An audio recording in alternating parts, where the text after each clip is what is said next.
You might look at the Galaxy Note 3 and think it's a huge device, but it's not the biggest dog in the yard.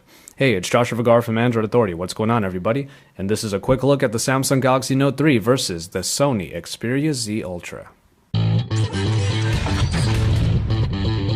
As you can plainly see here in this image, the Sony Xperia Z Ultra actually somewhat dwarfs the Note 3 and is closer to the tablet form factor.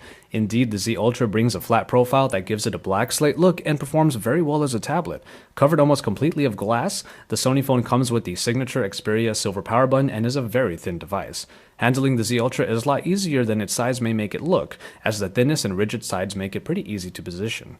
This is far from a one-hand device, however, as the form factor lends itself to mostly landscape usage. Compare that to the Galaxy Note 3. That is a little smaller, but still warrants two-hand operation. This is primarily due to the inclusion of the S Pen, which is definitely the Note's trump card.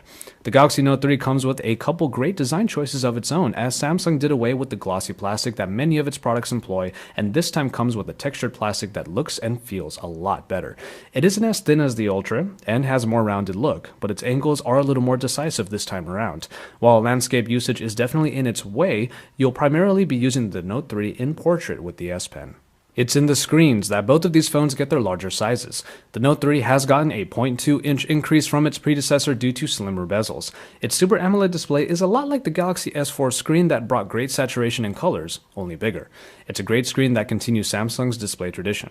The same 1080p resolution is somewhat blown up on the Z Ultra, which sports a 6.5-inch triluminous display backed by the X Reality engine.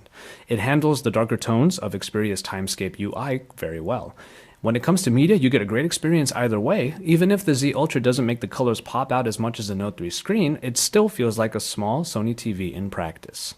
Both of these phones sport the same great processing package. The Snapdragon 800 clocked in at 2.2 GHz with the Adreno 330 employed for graphics. While the Xperia Z Ultra definitely benefits from the speed increases, the Note 3 does have 1 more GB of RAM to compensate for all of its S Pen and multitasking functionalities.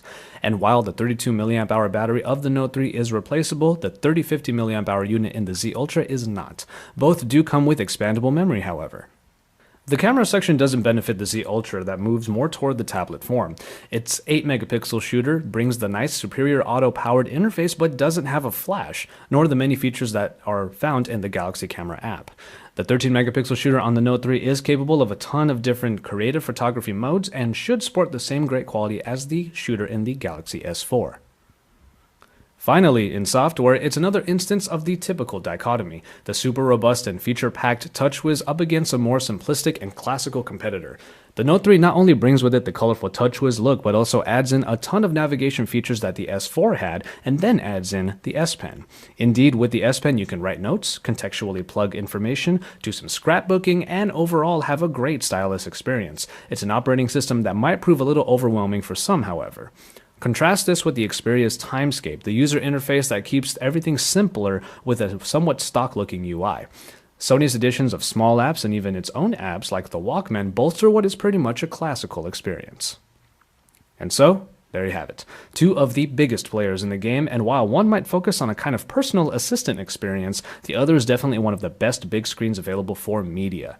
Your personal style might end up dictating which one you get, but both sport their larger sizes supremely. IFA is winding down, but stay tuned to Android Authority because we're your source for all things Android.